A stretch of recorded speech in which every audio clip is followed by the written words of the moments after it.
Bonjour, bonsoir seront votre fuseau horaire, seront votre emplacement. Et bienvenue une fois encore sur notre chaîne, la chaîne des nouvelles sources de l'information. Ici, la chaîne du donner et du recevoir. On partage les connaissances en informatique. Et mes salutations vont tout droit à tous les informaticiens du monde entier, informaticiens comme informaticiennes, parce qu'il y a aussi des féminins, des femmes qui sont dedans et qui sont très fortes, des codeurs, des codeuses, des développeurs, des développeuses, en tout genre, en tout langage de développement. Aujourd'hui, on va continuer notre série de vidéos sur la programmation orientée objet. J'espère que vous avez mieux géré les dernières vidéos qu'on a eu à partager ensemble. Je vous dis merci, je dis encore merci à tous ceux qui me suivent, à ceux qui continuent de me soutenir, à ceux qui continuent de s'abonner à notre chaîne. J'espère que ceux qui n'ont pas encore eu la chance de s'abonner à notre chaîne vont le faire aussi dans les jours à venir, parce que ces informations ne sont pas seulement pour vous. Il y a certaines personnes qui sont abonnées à vos chaînes, mais qui sont des informaticiens, qui ont besoin des informations comme celles que je suis en train de partager dans mes vidéos, surtout concernant la programmation en Java. Et continuez toujours de vous abonner, et de liker les vidéos, de partager comme cela bon vous semble. Donc on va continuer, comme je le disais tantôt, dans avec plutôt notre série de vidéos qu'on a déjà eu à entamer comme dans la programmation orientée objet. Et on utilise toujours notre environnement de développement intégré Eclipse, comme d'habitude. Et aujourd'hui, on va voir les deux dernières définitions qu'on a eu à donner ici, ou bien voire même trois, parce qu'on va parler un peu de quelque chose de très particulier et encore d'autres détails qui sont encore cachés sous ces petits sous-titres. Ces petits sous-titres, on va toujours les expliquer au fur et à mesure dans une explication avec le code. Là, tout le monde comprend mieux. Ok. La fois passée, comme je le disais tantôt, on s'est arrêté sur l'héritage. Comment pouvons-nous hériter, faire l'héritage multiple à travers les interfaces. C'est ce qu'on a eu à voir la fois passée en créant, en sériant maintenant notre code avec la création de classes comme classe principale, qui permet de gérer maintenant plusieurs classes et qui permet de gérer ici une classe personne qui implémente les interfaces comme interface femme et homme. Donc on va continuer sur les mêmes lancées et ici aujourd'hui on va parler de l'encapsulation. L'encapsulation, qu'est-ce que c'est? C'est une manière aussi de pouvoir cacher le code, cacher les variables, cacher les méthodes à l'utilisateur, c'est-à-dire ne pas permettre la visibilité totale de tout ce que vous faites, tout ce que vous saisissez comme code dans votre application, pour que tout le monde ait accès, ou bien toutes les classes, ou bien tout ce qui est dans vos packages ait accès directement. Comme ici, on avait jusqu'à présent, on a juste travaillé avec des variables publiques pour avoir les accès faciles, mais dans l'encapsulation, ça permet maintenant de protéger ces attributs qu'on aura à déclarer dans nos classes et pouvoir les utiliser avec des méthodes aussi qui peuvent être aussi encapsulées. Après ça, on va parler de l'abstraction, qui consiste aussi une manière de pouvoir hériter d'une classe. Il s'agit de cacher d'abord une classe et de pouvoir hériter de ces méthodes et de ces variables si on le veut. En matière de l'abstraction, ça a la même utilisation comme les interfaces, mais ici, au lieu d'utiliser comme implémentation, on utilise plutôt l'extension, c'est-à-dire on hérite plutôt d'une classe abstraite et qui va nous permettre maintenant de pouvoir utiliser ces méthodes abstraites et ces méthodes non abstraites. Donc, avant de pouvoir commencer, on va d'abord parler de quelque chose de très particulier, c'est-à-dire les accès aux méthodes et les accès aux variables. Je disais tantôt qu'on a toujours utilisé jusqu'à présent la visibilité publique, qui veut dire que cette variable, cette méthode est visible dans tout le package, ou bien dans toutes les sous-classes de notre package. Les packages, ça veut dire que vous le comprenez déjà, c'est par exemple un sous-dossier qu'on crée, et dans ce sous-dossier, on peut toutefois maintenant déclarer nos classes, nos interfaces, nos classes abstraites, etc., et pouvoir les réorganiser. Donc, si on déclare une méthode ou bien une variable publique, excusez-moi, ce qui veut dire que cette classe-là est visible dans tout le package là, aux sous-classes et aux classes principales aussi. Donc, si on veut travailler avec l'encapsulation, qu'est-ce qu'il faut faire? Il faut utiliser maintenant la méthode, c'est-à-dire la visibilité assez private. Private, qu'est-ce que ça voudrait dire? Private se dit que c'est visible seulement dans la classe dans laquelle la variable là est définie. En dehors de cette classe, pas d'accès. C'est ce qu'on va utiliser pour pouvoir expliquer l'encapsulation. Et protected, ce qui veut dire que c'est visible dans la classe, dans les sous-classes, dans le même package. C'est ce que ça voudrait dire, et le package, je viens de l'expliquer tout à l'heure. Donc c'est par ce biais-là, aujourd'hui, sur le private, qu'on va commencer maintenant à déclarer nos variables. Donc sans plus tarder, on va continuer, ou bien, excusez-moi, pour pouvoir mieux expliquer, on crée, à part un autre package qu'on va nommer ici test3, très simplement, pour pouvoir évoluer rapidement. Cette vidéo va être très brève parce qu'on va voir seulement les basiques. La basique, c'est-à-dire que les méthodes de B.A.B.A. pour pouvoir implémenter dans nos futures applications. Donc on recrée un package rapidement qu'on va nommer ici test3. On fait finish. Je ne sais pas si vous m'écoutez bien, mais je vais voir si mon volume est aussi assez haut. C'est bon.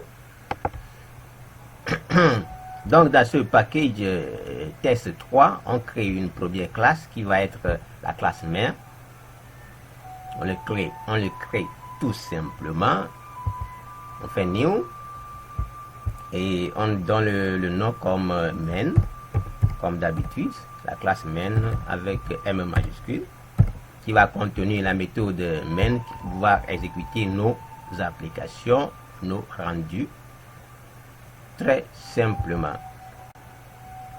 Donc on vient de créer, la classe main vient d'être créée, et rapidement on va créer une autre classe qu'on va nommer ici encore une classe qu'on va nommer une classe, par exemple une classe personne.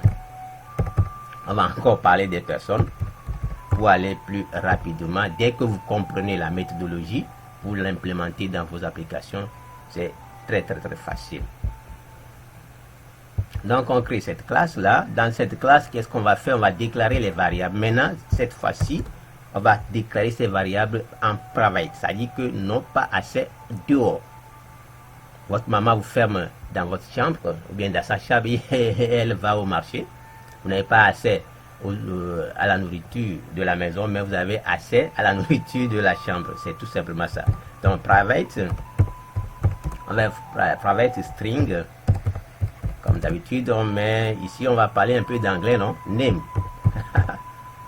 Name, on fait point virgule. Name. On va encore ajouter quoi encore? Private. Je vais encore string, je mets encore surname, ça dit le prénom en anglais, c'est ce que ça voudrait dire. Surname, private, on fait encore private, on ajoute int, un int, excusez-moi, int, qu'est-ce que je vais ajouter comme int? On va prendre encore H, on va prendre téléphone ici. En anglais, on va parler de phone. Phone number. On fait phone number. Phone number. Très simplement. Ça, ici, on crée un constructeur par défaut, personne. Constructeur par défaut. On crée un constructeur par défaut. Et on crée maintenant encore quoi et quoi encore quoi. Là, ça suffit. On va commencer par les choses essentielles et aller plus rapidement. Oh putain.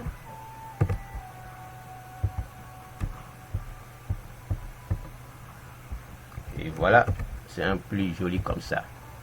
Donc voilà, on peut toutefois, vous êtes déjà assez grand. Toutefois le précédé de private, c'est-à-dire public ou bien laissé comme ça par défaut. Donc qu'est-ce qui se passe? Pour pouvoir accéder maintenant à ces variables, on a besoin de quelque chose qu'on n'a pas défini ici dans notre sous-titre, bien dans notre titre ici. C'est qu'on avait besoin des getter and je peux dire and setter. Qu'est-ce que ça veut dire? Ça dit que les modificateurs et les afficheurs. Ça dit, si on parle de getter, ça permet de pouvoir récupérer une information concernant un attribut ou bien une variable donnée. Et les setters, ça permet de faire quoi? De pouvoir modifier ces informations-là.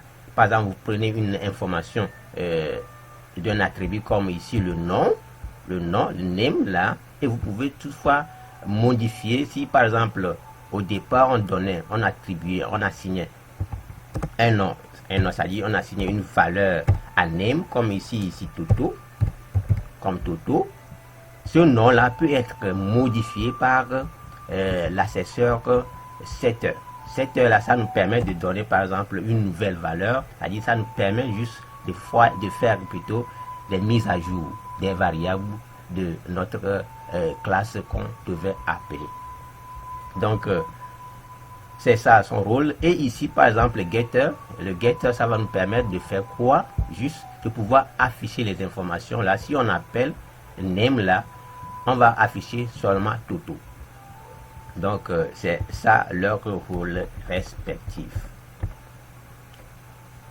Donc on va continuer ici pour pouvoir avoir accès. Par exemple, si je viens dans la méthode main, je crée une instance de notre classe personne, et je fais ici personne.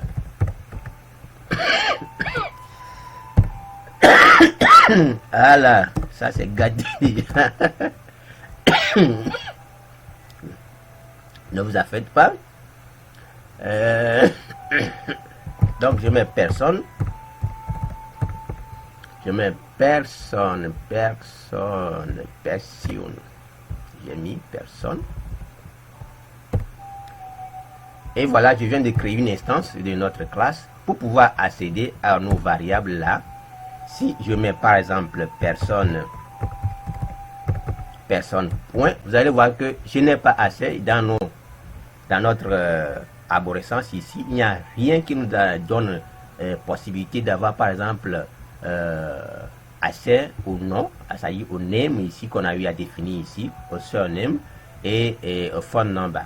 Rien nous donne la possibilité. Mais par exemple, si je dis, si je supprime par exemple ici private, au niveau du name, vous allez voir que quand je vais taper, ça vous le connaissez déjà, je vais taper et faire CTRL espace, vous allez voir que j'ai accès aux variables name. C'est très simplement ça. Donc maintenant, pour ne pas avoir accès à ces variables et comme ça dans n'importe quel niveau de notre application ou de notre package, nous devons déclarer cette variable là private. C'est ce qui a été fait. Et maintenant, pour avoir accès, il nous faut les getter et les setter. Donc pour pouvoir déclarer ça, c'est juste, je vais mettre ici getter, get name. Par exemple, je prends get et je prends n majuscule. Par exemple, je fais CTRL N. Vous allez voir que notre environnement nous propose get name, string get for a name. Donc là, quand je clique dessus, je fais le double-clic, ça nous génère automatiquement la méthode qui nous permettrait, par la longue, par le futur, d'avoir accès maintenant au nom name là, à travers cette méthode là. Donc quand je reviens dans ma méthode main, ici, et je fais, j'ai dit ici déjà, personne point, je fais CTRL et espace, vous allez voir que j'ai accès ici à getName qui provient du string de personne, de notre classe personne. Donc quand je fais ça, ce qui veut dire que j'ai déjà accès à cette variable là à travers notre méthode get ici. Maintenant set veut dire que quoi? On peut toutefois aussi faire set. Je fais encore quoi? Je fais set n majuscule, par exemple je fais CTRL S, CTRL espace, ça fait set name. Set name ici, il nous donne maintenant string name. C'est comme si on déclare une méthode. Vous êtes déjà habitué à ça. On déclare une méthode et on passe à cette méthode des paramètres. Donc les setters, ça voudrait dire que vous devez prendre les variables et les modifier, c'est-à-dire de donner de nouvelles valeurs à cette variable là. C'est tout simplement ça. Donc on peut faire encore la même chose, ou bien on peut faire la même chose si vous n'êtes pas habitué, si vous êtes trop pressé. On peut toutefois aussi venir ici au niveau de source, dans notre menu source ici, vous allez voir que en bas, generate getter and setter, là vous allez voir que ça va nous proposer déjà phone number and surname. Donc on va cocher tout ça là, il va nous générer automatiquement tout ce dont nous avons besoin. Et voilà, c'est fait. C'est bon, comme le dit notre grand frère Nouanou. Je l'aime bien ce grand frère là, hein? Je l'aime bien. Il dit check bon. Quelle est cette Mitsubishi là? Donc voilà, très facilement nous avons accès, nous avons maintenant déclaré une manière de pouvoir avoir accès à nos attributs name, phone number and surname. Donc quand nous revenons par exemple ici, nous pouvons avoir aussi, c'est pas ici, c'est la méthode main.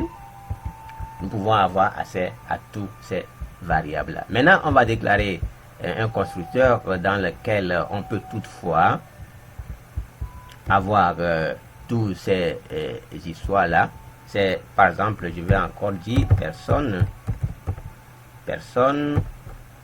un constructeur qui va prendre des paramètres comme d'habitude. Donc fait string, je fais name.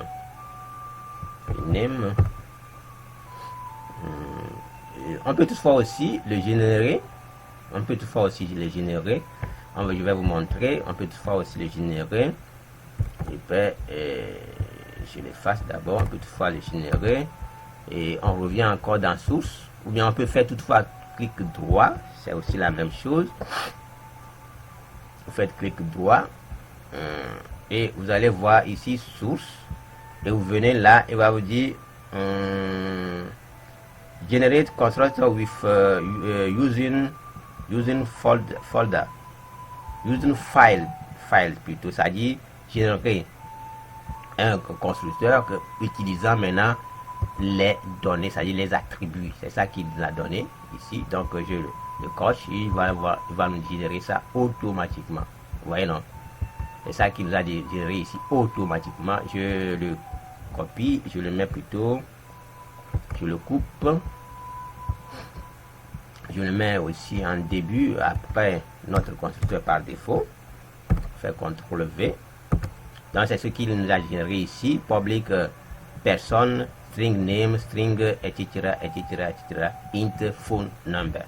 Donc vous avez déjà eu à faire, parce que ça hérite de notre super classe, ça y est la classe mère ici. On peut toutefois supprimer super, ça ne veut rien dire. Après on va voir ce que ça veut dire super, que c'est console là. 10, on va parler en même temps de 10. 10, qu'est-ce que ça voudrait dire? Ça fait référence aux variables immédiates, aux variables d'instance, c'est-à-dire, ça représente par exemple le nom là, le name là, 10 name, non, 10 name. 10 name, c'est-à-dire la variable ou bien l'attribut là, l'attribut en cours. C'est ce que ça veut dire. 10 name est égal alors à 10 name. Pour pouvoir différencier, si vous ne voulez pas vous tromper, vous pouvez toutefois changer ceci. Si vous vous souvenez bien de la vidéo, des vidéos précédentes, on avait déjà juste à changer ici. Quand je dis un nam, quand je vais aussi changer ici nam, il n'aura pas de souci.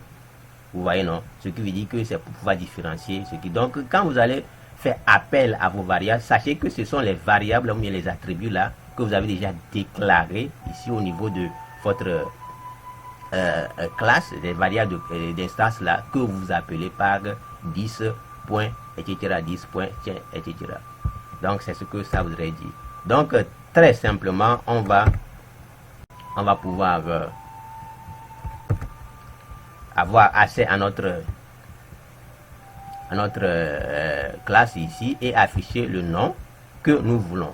Donc par exemple, si je déclare ici, et j'ai déjà créé une instance de cette classe, vous le savez déjà, et je passe le nom, je passe comme d'habitude Toto est notre truc là aujourd'hui. Je fais virgule, je donne le surname,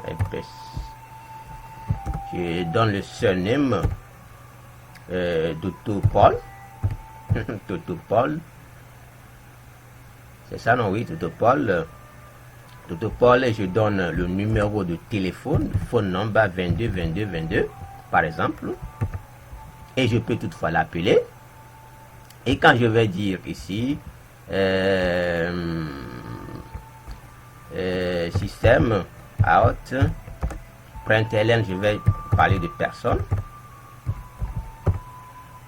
Personne encore ici, personne S à la fin. Vous allez voir que j'aurai dans l'affichage, si vous vous souvenez bien des tableaux, excusez-moi, lorsqu'on avait parlé des tableaux, nous aurons un affichage comme personne entre crochets, c'est-à-dire entre les deux crochets comme ici, comme un tableau, et il va nous afficher le nom, Toto, Paul et le numéro de téléphone au fur et à mesure. Donc on va afficher ça à la voix, ce que ça va nous donner. Ils ont dit, il faut d'abord enregistrer. Oui, on enregistre et on relance notre application. Ah, on n'a pas fait les modifications ici aussi. On fait enregistrer, soit vous cliquez ici pour enregistrer tout et revenez ici pour lancer votre application qui va se lancer rapido hélico.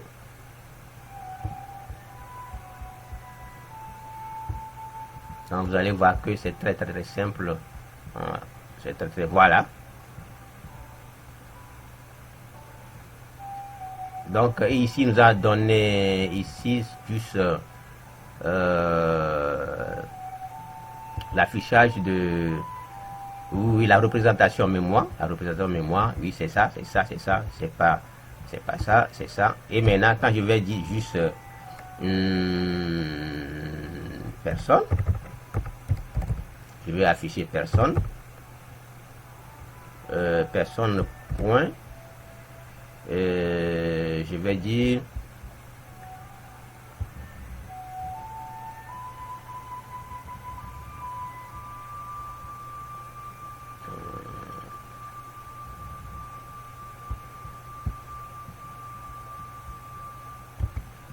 personne point, et je vais dire que ici point surname, et je peux dire personne point get. Oh putain.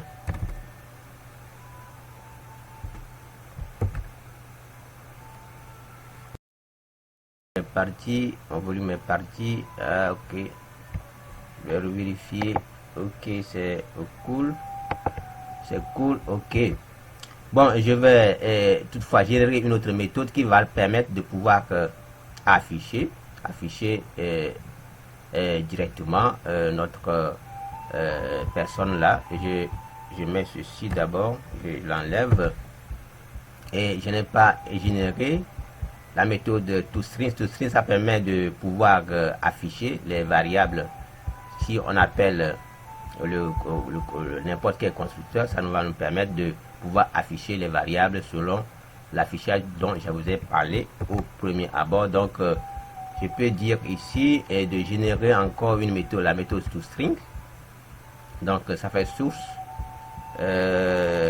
générer toString méthode, ça veut dire que ça va prendre toutes les variables qu'on a eu à déclarer et le générer dans une méthode qui va nous permettre de pouvoir afficher nos variables. C'est ça, il va redéfinir, ça y est, c'est une redéfinition de méthode.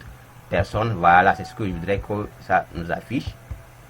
Pour pouvoir afficher ceci, donc si je vais juste appeler, au lieu de d'afficher la référence mémoire, c'est-à-dire la représentation mémoire, sans pouvoir déclarer cette méthode toString là, nous ne pouvons pas avoir accès. Nous allons toujours juste avoir la représentation mémoire si l'afficheur n'est pas avoir la représentation mémoire ici. Donc parce qu'on a eu déjà à créer un objet, c'est-à-dire ceci là, ça représente une représentation mémoire. La mémoire a déjà consigné une place pour ça. C'est ça qui a eu l'affichage @test3 personne etc. avec le nombre là. Donc pour ne pas afficher ceci et afficher les données réelles par défaut là, nous devons pouvoir générer la méthode string pour pouvoir l'utiliser et afficher les données comme nous voulons ici. Comme ici ça va retourner ici personne, le nom doit être égal ici Toto, le surname doit être égal ici Paul et ici le phone number doit être ici 22 22 22 22. Donc c'est ce que ça voudrait dire. C'est ce que ça voudrait dire. On va l'exécuter rapido illico. Vous allez voir la différence. Donc je relance notre application où il faut enregistrer tout. J'enregistre ici et je relance. On attend quelques minutes pour voir ce que notre voilà, c'est bon. Nous avons ici notre personne qui s'affiche, personne Toto, non Toto, surname Paul, etc. Phone number 22 égale 22 22. C'est ce que ça voudrait dire la méthode string. Donc si vous ne générez pas cette méthode automatiquement, cette méthode de redéfinissez cette méthode, vous ne pouvez pas avoir le rendu là, c'est-à-dire ce rendu là. Donc il faut aussi que vous notez ça rapido illico. Donc on peut toutefois aussi faire quoi, si vous voulez bien créer une autre instance, c'est-à-dire soit toutefois utiliser, on peut utiliser la méthode système out printf comme d'habitude, printf, et on donne ici le nom. Et comme vous le savez déjà, ce sont toujours les mêmes répétitions. Donc je donne ici un nom, name deux points, ça fait $. On veut que le nom s'affiche en majuscule, $ et le surname, name, le surnom c'est ça qui est encore prénom et ça va être $s, justement ça va être $s et $s et on retourne à la ligne pour afficher le phone. On peut dire phone number,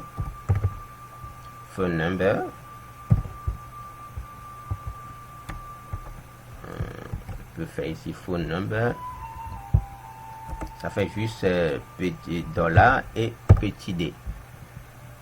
Et maintenant ici on va ajouter, c'est un peu long, mais si on va ajouter ici personne point name, get name, très simple. Et on peut encore faire ici personne point get sioname, encore virgule, personne point get phone number. Voilà, très simplement, tranquillou pilou. On peut toutefois revenir à la ligne ici comme ça pour mieux faire différencier les affichages. Faire tabulation pour mieux tabulation. Voilà, c'est encore plus joli que ça. Et là maintenant, quand on va exécuter notre code, vous allez voir que ce serait différent de cet affichage, et on aura maintenant le nom et le nom toto et le prénom, et à la ligne le. Donc on relance notre application pour voir ce que ça voudrait dire. Nous avons le nom qui est Toto et le surnom est Paul. Nous avons le phone number qui est 22 22 22. C'est très très simple pour pouvoir utiliser et implémenter. Qu'est-ce qu'on peut encore ajouter ici? Il n'y a pas d'autre chose. Oui, on va aussi faire quoi? On va aussi, comme je le disais tantôt, on va utiliser la méthode les variables pour pouvoir changer le nom. Oui. Qu'est-ce que ça voudrait dire? On revient à la ligne ici. Juste, je vais mettre un système print out. Système print out pour pouvoir aller à la ligne et revenir encore ici.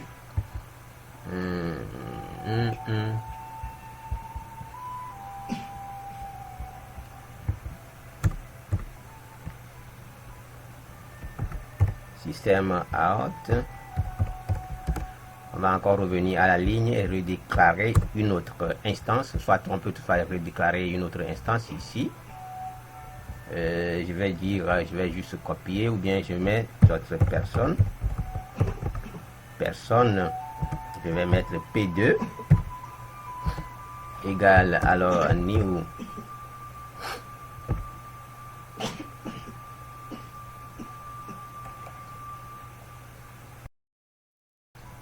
Oui, on revient ici. Il y a un petit soufflement. On revient sur notre explication. On va encore déclarer ça personne 2. Et maintenant, qu'est-ce qui va se passer? Je peux dire dans notre appel ici que nous voulons, par exemple, je vais copier ceci. Je vais copier printf là. Je l'aime beaucoup.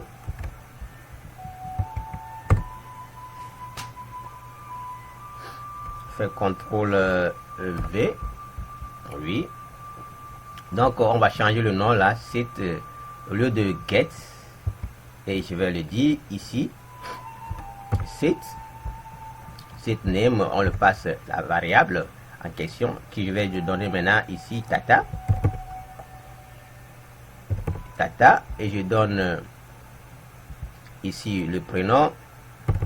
Je vais donner le prénom ici, le prénom, je vais lui dire maman, et je donne le phone number. Non, phone number, je vais donner ici 55. Donc ici, je dois juste changer ici 7.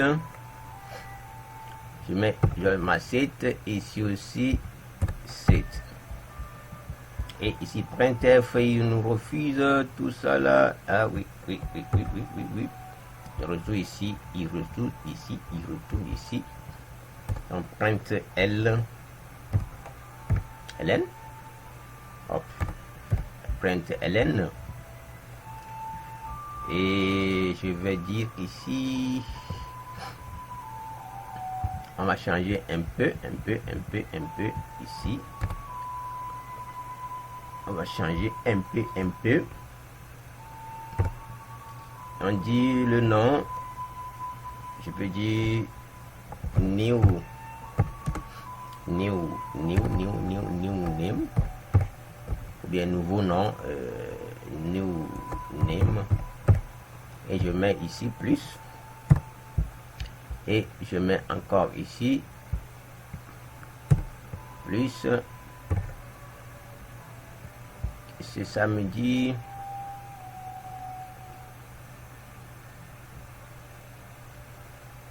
Ah oui, je sais. J'ai fait une petite confusion. Je fais CTRL-Z, CTRL-Z. Donc, CTRL-Z. Je fais set. Mais je passe ici P2. Je passe encore ici aussi P2. Je passe encore ici P2.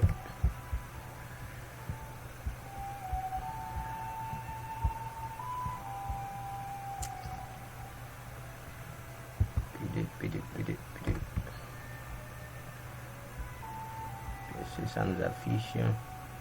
On revient, remote, match, argument, print, string, etc. Donc je mets ln, print ln, et il me donne encore le même histoire là. Enlève.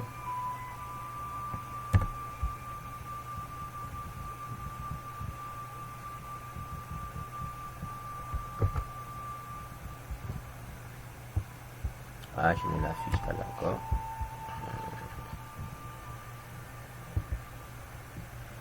Je ne l'affiche pas. Je fais point virgule,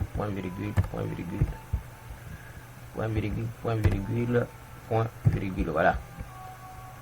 Alors, il reste un truc là.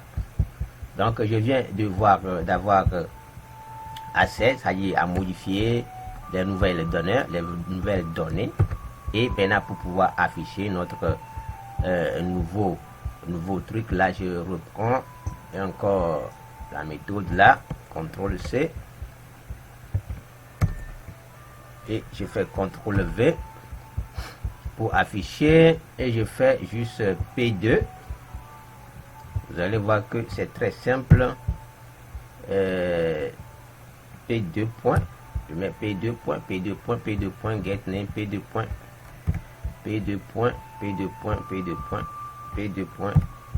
Voilà.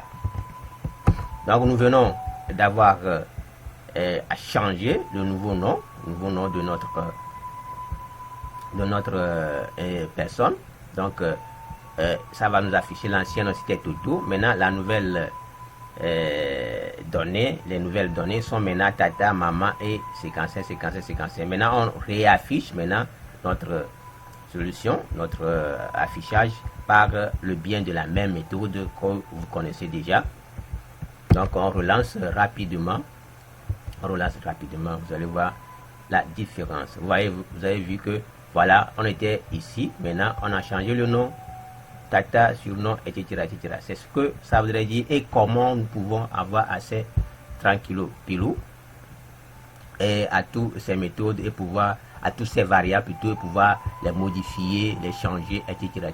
Je vous ai dit tout simplement que la méthode, le getter, ça permet d'afficher les données et les setters, ça nous permet de pouvoir modifier les variables, c'est-à-dire de pouvoir donner de nouvelles assignations, de pouvoir assigner de nouvelles valeurs à ces variables-là. C'est très simple, vous pouvez toutefois l'utiliser. C'est très bon pratique pour la suite de nos programme parce que on va commencer par évoluer un tout petit peu vers des choses les plus sérieuses et des choses les plus dynamiques et joliment parce que dès maintenant on a assez de base pour pouvoir évoluer et organiser nos programmes comme nous le faisons. Donc Je vais vérifier quelque chose parce que entre temps le volume était parti. Voici mon enregistrement continue toujours. Oui, c'est ça, c'est toujours en cours. Donc il n'y a pas de souci. On a déjà passé plus de combien de temps là? 38, mais on termine avec est-ce qu'il y a encore quelque chose à donner, à afficher ici? Non, c'est seulement des répétitions, des répétitions, des répétitions. C'est une manière de pouvoir réorganiser vos codes et de mieux les utiliser par la suite. C'est très important par la suite. Et pour sur ce, on tombe sur l'abstraction. L'abstraction, qu'est-ce que c'est? L'abstraction, qu'est-ce que c'est?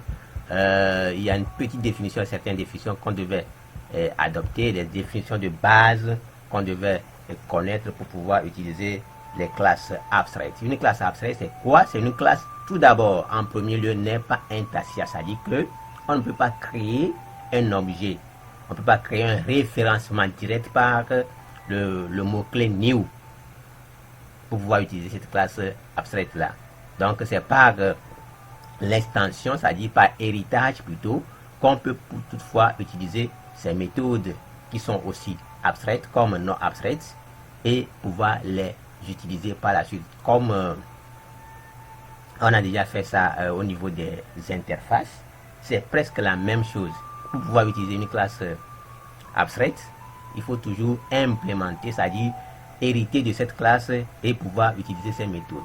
Donc, dans une classe abstraite, quand vous déclarez une méthode qui est abstraite, cette méthode n'a pas de corps, comme au niveau des interfaces aussi.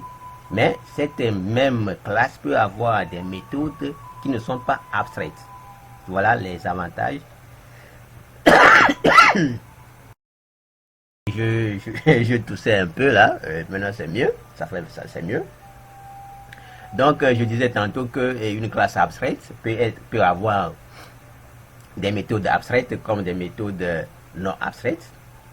Et pour pouvoir avoir accès à cette classe-là, cette classe n'est pas instantiable. Ce qui veut dire que vous ne pouvez pas créer un objet à partir de cette classe. Comme on vient de créer un objet de la classe personne, ici on a eu accès pour les histoires d'encapsulation. C'est pas possible pour notre classe abstraite qu'on aura déclarée. Maintenant, ce qui est possible, cette classe est héritable. C'est-à-dire qu'on peut toutefois hériter comme les autres classes, l'héritage normal de cette classe et hériter de ces méthodes abstraites et non abstraites. Une classe abstraite peut hériter d'autres classes abstraites et une autre classe non abstraite peut aussi hériter d'une classe abstraite. C'est seulement par cette dérivation-là qu'on peut avoir accès à ces méthodes et pouvoir utiliser cette classe-là proprement dite. Maintenant, quels sont les avantages? L'avantage, par exemple, de pouvoir déclarer une classe abstraite, c'est que c'est comme dans l'encapsulation, on cache cette classe-là. C'est toutefois de cacher, par exemple, la définition de certaines méthodes et de pouvoir l'implémenter et pouvoir l'utiliser par la suite. Donc, sans plus tarder, trop de bavardage, il faut passer à l'action concrète. Donc, c'est par les explications, en tapant des codes qu'on puisse avoir une ample explication et mieux comprendre ce que l'on voudrait dire par là. Donc, sur ce, on va déclarer une autre classe qu'on va nommer une classe abstraite. On était où? Oui, c'est juste test, ok, test 3 là. Test 3, on crée une autre classe. Comment est-ce qu'on va nommer? On peut toutefois parler de classe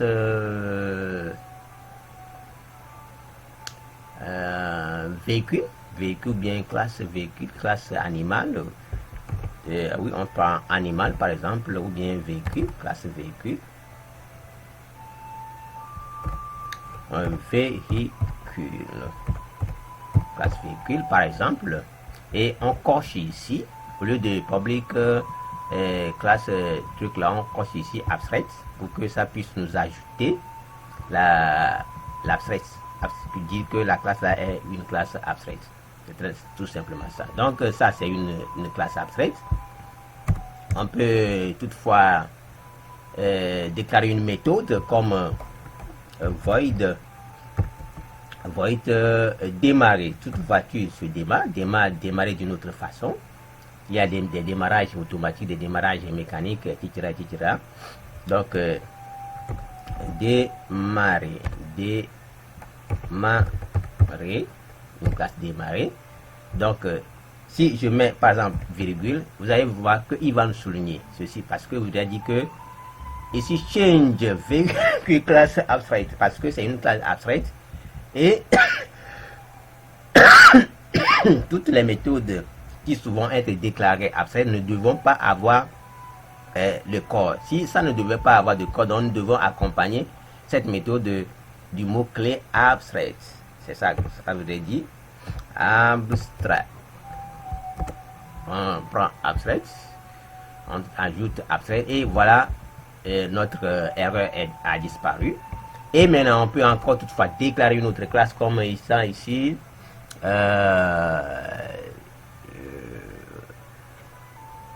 Par exemple void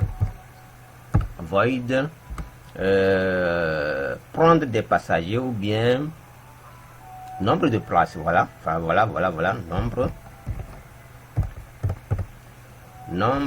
de places. Nombre de places. Et ici maintenant on va le déclarer comme une méthode normale avec un corps. Donc ici je peux dire système out et je peux dire que je suis un véhicule. Je peux dire que je suis un véhicule et de 5 places par exemple. Voilà, tranquillou pilou. On vient de déclarer les définitions qu'on vient de dire. On avait dit qu'une classe abstraite est déclarée par le mot clé abstraite. Il ne faut pas l'oublier. Une classe abstraite peut contenir des méthodes abstraites, très simplement, et les méthodes non abstraites. Les méthodes abstraites n'ont pas de corps, ce qui veut dire qu'ils n'ont pas de définition. Il faut une implémentation de ces méthodes-là pour pouvoir les utiliser, c'est-à-dire redéfinir. C'est la stratégie de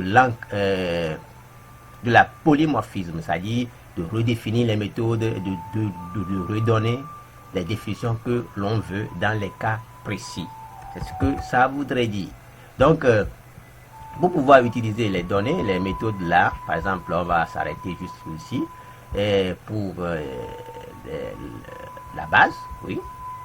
Et par la suite, on va voir ce que ça va donner. Donc, je prends par exemple notre fameuse classe personne. Donc, pour pouvoir utiliser les données ici, on avait dit que on ne peut pas créer une instance d'une classe abstraite. Donc, ce qu'on peut faire, c'est d'hériter. Donc, la classe personne va hériter. Donc, héritage, ça fait extend. Maintenant, véhicule. Véhiculo. Tranquillo pillo. Et vous avez vu que il y a déjà personne qui est en rouge, ce qui veut dire que nous devons redéfinir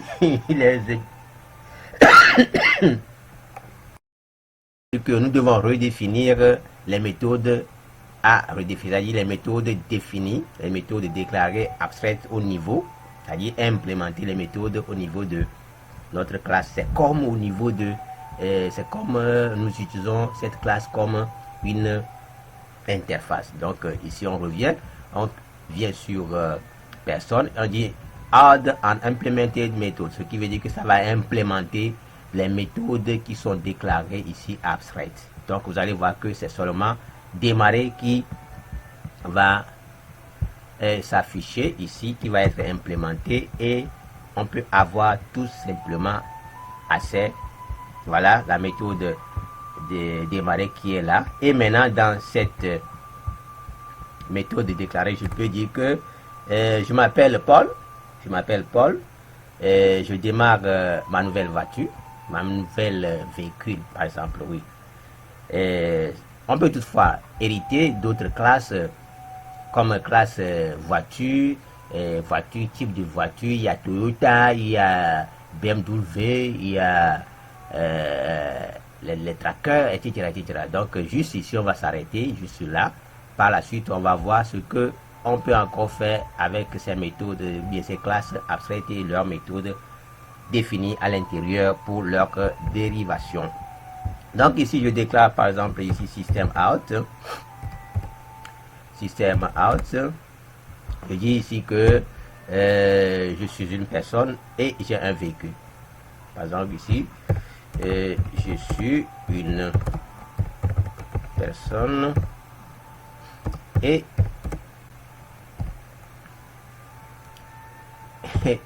mon véhicule ne démarre pas. Ou bien j'ai un véhicule qui démarre bien. Et j'ai un véhicule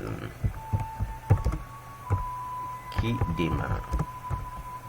C'est une simple méthode, une manière de pouvoir appeler notre truc là et mon véhicule démarre.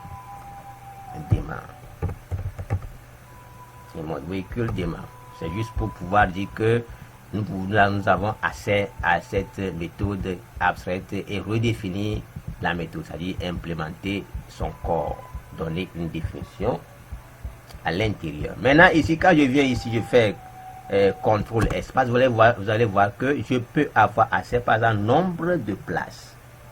Nombre de places qui est visible, qui est accessible depuis la classe qui a instancié, c'est-à-dire qui a hérité de la classe. Ça, vous ne pouvez plus le nier. On a déjà vu ça. Dès que une classe hérite d'une classe, c'est-à-dire que la classe personne devient une sous-classe de classe mère véhicule. Donc la classe véhicule, toutes les méthodes définies publiques sont visibles. Sont visibles de la même que si on déclare une variable ici aussi. Par exemple, je déclare ici une variable de classe publique. Par exemple, je mets ici string. Ça, ce n'est plus quelque chose à 10. Le string nom du véhicule, par exemple. Et non. Comme on est en train de parler d'anglais, name vehicle. Vehicle name. String V. Name véhicule. Vous allez voir que nous avons aussi accès à partir d'ici. À partir de la classe ici. Quand je fais encore contrôle, vous allez voir que nous aurons accès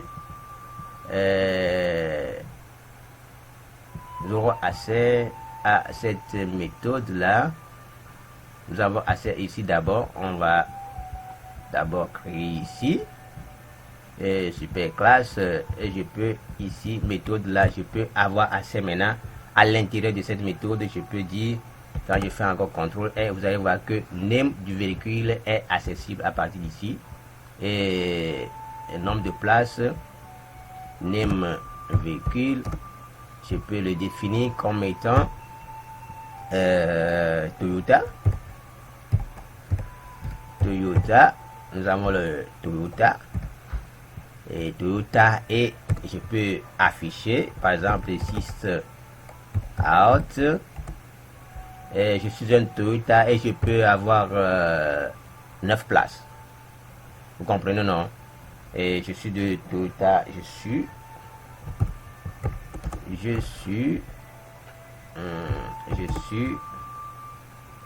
vais nommer ici plus name véhicule plus name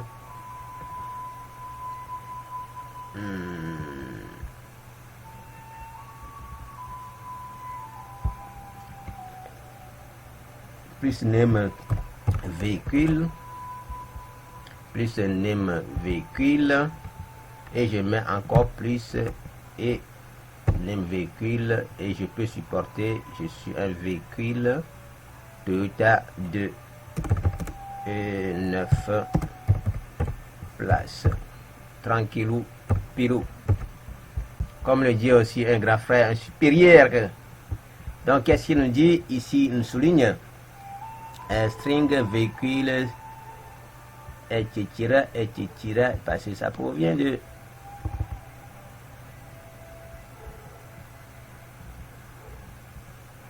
plus name de 9 places, change name to name véhicule. C'est ça démarre. Qu'est-ce que ça nous dit ici? J'ai fait une petite erreur.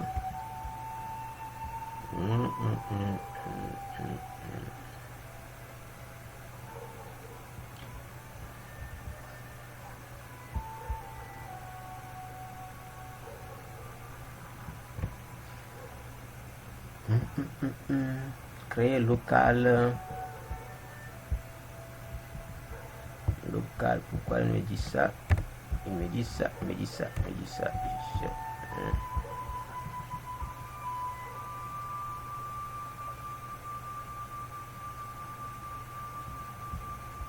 On revient un peu sur ça. Donc ici on peut toutefois avoir, je disais tantôt, on peut avoir accès à notre variable qui est publique ici, parce que il nous donnait cette erreur là, parce que on avait eu ici, on n'a pas eu à enregistrer. C'est pourquoi il nous a déclaré, il nous a souligné ici en rouge, parce que il n'avait pas eu d'enregistrement. Des fois c'est comme ça, il faut revérifier un peu les méthodes et pouvoir les réajuster. Donc comme ici dans notre méthode main, on a accès à notre variable, à notre classe personne. On peut toutefois appeler personne et afficher les données qu'on veut à partir de son véhicule. Donc je peux créer ici sysout, système out, rapido, c'est pas ça, système out. C'est ici, oui, ça s'arrête là. Ok, bien sûr, là, je vais mettre 6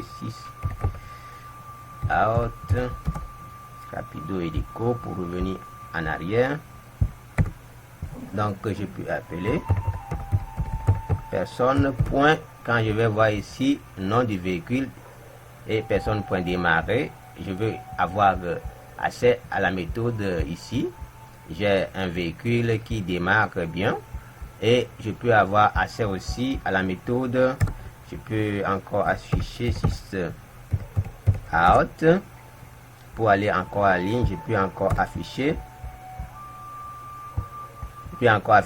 personne point et je vais name véhicule, et vous allez voir que name véhicule c'est une méthode. Oh non, c'est pas name véhicule, mais c'est plutôt quelle est la méthode. Je refais CTRL Z, démarrer, c'est un string.